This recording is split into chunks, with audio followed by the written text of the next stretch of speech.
I got to see an early screening of Kinds of Kindness before its full release tomorrow on Friday. Want to say thank you to Searchlight Pictures for inviting me. Let's get into my non-spoiler review. Kinds of Kindness is directed by Yorgos Lanthimos, and he is the director of Poor Things. So if you've seen Poor Things, you knew how crazy that was.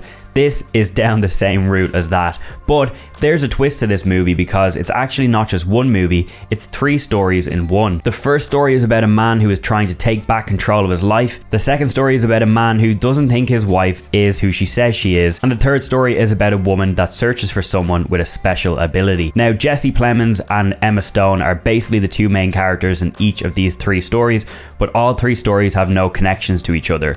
Once they end, they move on, but the same cast of characters play a different character in the next story. So you've got Jesse Plemons, Emma Stone, Willem Dafoe, Hong Chow, and a couple of more names that are in each and every story. But when that first part ends and the second part begins, it's a completely new story with completely new characters, but played by the same actors. And it's bonkers. It's weird, it's bonkers, it's crazy, it's gross, it's gruesome. It will make you kind of want to look away at some stages.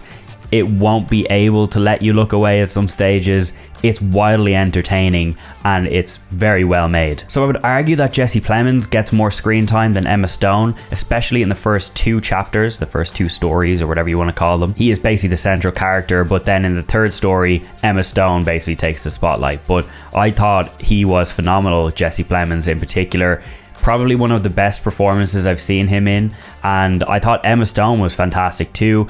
Is she as good as she is in Poor Things? No, but this was still a great performance from her. And I think one thing that a lot of people are going to talk about in this movie is that it's going to be great to debate with people. Oh, what was your favorite chapter and why, and what was your least favorite? What's your ranking? I don't want to tell you anything about what happens in each story because I think it's nice to just kind of go in and go blind, because the trailers have given you absolutely no indication as to where these stories go.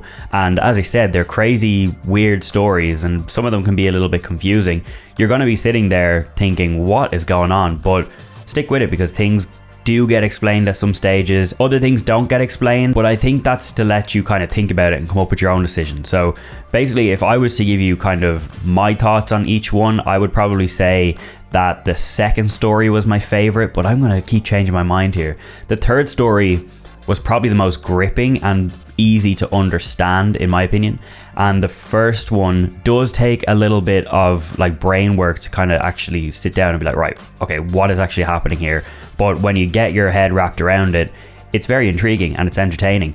All 3 of them are good, but I would probably say the second one was my favorite. But my friend who was with me at the screening said that the first chapter was his favorite. So everyone's going to have different opinions, and that's what's going to make this movie a lot of fun to talk about. But briefly, I'll touch on cinematography. It's absolutely incredible. They used a really wide anamorphic style shot for the entire movie, and it's just beautiful to look at. You know, if you've seen Yorgos Lanthimos, that his shots and the way he places the camera is quite unique, and this is just fantastic. And the sound design as well is one of my favorite parts. I would say they just used a simplistic piano and a choir that just screamed like no.